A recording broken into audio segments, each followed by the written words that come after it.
Hello everybody and welcome back. As always, I am Mateo311 and this is your channel for everything VR related. Today, we're breaking down the three main types of VR gamers and all of the additional subcategories. So yes, we will be generalizing and name calling along the way, but no one's in the right or wrong here, and I'm just happy to see people enjoying my favorite pastime in multiple different ways. Now there are of course links and timestamps to everything I'll be discussing, but before we jump in, this video is brought to you by Kiwi Design. It doesn't matter what type of VR gamer you are, they have the accessories that you'll want. An Elite Strap battery pack, or redesigned controller grips for your Quest 2, cable management systems for PCVR, or maybe you just want to neaten your place up with a carrying case or VR stand. Whatever your needs, Kiwi Design has you covered, and thanks to them, for the holidays, I'm giving away a Quest 2 Elite Strap with battery pack on top of my already huge giveaway. There's a link to that and the Kiwi Design site in the description, and don't forget to use discount code Mateo311 for 5% off and to help support this channel. Okay, so as I break down the different types of VR gamers, I would love to hear you sound off in the comments as to where you fit in. But let's begin with the OG PCVR gamers. They entered VR in 2016 with either an Oculus Rift or HTC Vive. They were immediately impressed by the technology and convinced this was the future of gaming. That childhood dream of actually stepping inside your favorite video game was finally coming true. Unfortunately though, 90% of the content available at that time was either a demo or a shallow wave shooter. Regardless, this group persevered and eventually got to experience some absolutely fantastic experiences like Asgard's Wrath, Half-Life Alyx, Lone Echo, and Robo Recall. It looked like VR was finally growing up, but then the industry took a very necessary turn towards standalone VR gaming with the Quest 2. From here, the OG VR gamers have diverged into a few separate subcategories. The first is the Socialite. They love interacting with other people in social applications like VR Chat or Neos VR, and this is how they spend a large portion of their VR time. For some individuals, it is a nearly complete replacement for real-life social interactions. Full body tracking and other features like eye tracking is common amongst this group, and they may or may not be found sporting a tail in game. The headset of choice is usually a Valve Index or other PCVR headset, and the Quest 2 is a bit less common. Now, some OG gamers have zero interest in socializing and rather become competitors. They find their game of choice and tend to stick to it, which could be anything from Onward to Pavlov or even Beat Saber. This is all they really need out of VR, and once again, Valve Indexes or other PCVR headsets are common here, and so are gun stocks and haptic vests. Another extension of the OG PCVR gamer is the Enthusiast.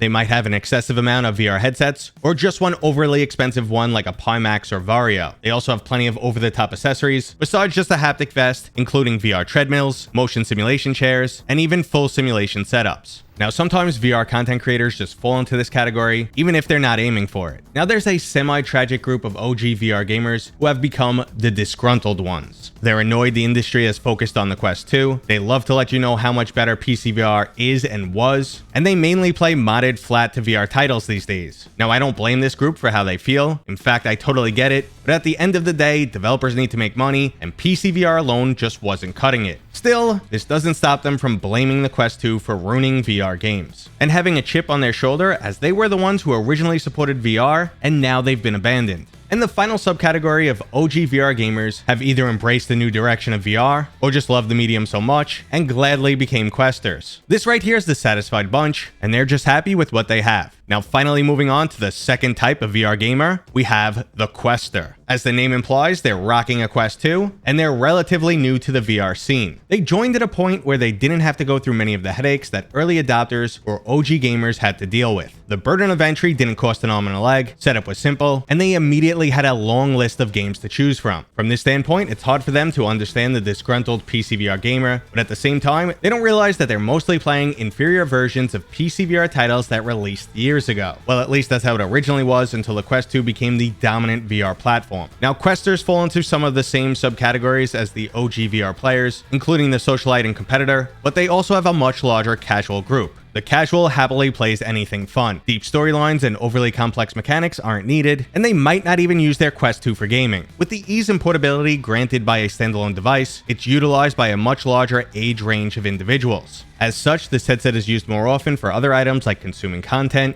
exercise, or even some productivity apps. But every platform has its dark side, and here we get some real fanboys. The fanboys blindly support meta, and everything else is crap to them. They feel like the following are drop the mic statements. How can you play VR with a cable? The Pico 4 is giving your data to the Chinese government, and Half-Life Alyx is overrated. And when they defend their device, you'll constantly hear, "I don't play graphics, I play games." And they'll also somehow try to justify the price tag on the Quest Pro. Now, I'm completely cool with people standing by a product they enjoy, but everything has its pros and cons, and let's try not to be toxic. Now, the current opinion of Quest gamers varies greatly. Everything from being happy with any new release we get, to being completely sick of casual titles and wanting much more. Some have gotten sick of waiting for Quest standalone titles to progress, and they've moved into PCVR gaming. Now, there's one type of VR gamer left, and that's the PlayStation VR gamer. While PSVR wasn't first to the table, their community was the first to get closest to mainstream. It had the largest player base and at the time the lowest cost of entry. While the technology was lackluster, even by 2016 PCVR standards, it had some of the best VR games available, and these gamers knew it. It was easy for them to name drop titles like Astrobot, Resident Evil 7, Firewall Zero, Blood and Truth, and Farpoint. But they also had to deal with some really crappy tracking and relatively stationary gaming. Now, PSVR gamers once again split into your standard subcategories, like casual, competitive, and social. Just their main applications differ from PCVR and the Quest. Unfortunately though, at this point, most understand that the PSVR's days are numbered, and those who wanted more VR either moved on to Quest or PCVR, or they're just holding out for the PlayStation VR 2. Now, fanboyism does exist here, but in my experience, it seems to be a little bit less toxic, but they are looking at the PlayStation VR 2 like it's the chosen one that will save VR. You were the chosen one! It was said that you would destroy the Sith, not join them! Bring balance to the Force, not leave it in darkness! Even Questers and PCVR gamers are keeping a watchful eye on this one because they're hoping it'll bring some much bigger games and rejuvenate the VR industry. It is a potential source for new PCVR titles, which just aren't happening these days, and some bigger games could eventually make their way down to a Quest 3. Now, only time will tell what impact the PlayStation VR 2 actually has, but it appears to be launching with a very exciting and massive list of titles. But now that we've gone through all the different types of VR gamers, let's take a minute to discuss everyone's unique perspective. I'm very vocal about my personal opinion on this channel, and while I do play on all VR platforms and do my absolute best to understand everyone's position, including the necessity for developers to make money, it's still hard for me though not to miss those good old-fashioned PCVR days. There was something truly special there, immersion was a top priority, and while content was scarce, it always felt like something mind-blowing was just around the corner. I still gush over Asgard's Wrath, Lone Echo, Boneworks, and Half-Life Alyx. And it's really rare for me to feel the same about any Quest title. In some ways, the industry needed to take a few mandatory steps backwards before it could move forward. But the future looks bright, new hardware is on the way, and some high-quality studios like Dreams and Resolution Games have now become well-established and versed in the VR industry. It doesn't matter what type of VR gamer you are, I'm just happy we're all helping to grow the industry. For me, the future of VR, even with all its low points, still looks quite bright, but I'd love to know what you think. Do you believe VR greatness is just over the horizon? Are you over the VR hype? Were you an outlier and didn't line up with any of the categories I mentioned today? Please let me know down in the comments. But that was today's video. I hope you guys enjoyed it. If you did, go ahead and give it a thumbs up. If you're new here, please consider subscribing. And as always, I will see you guys on next time.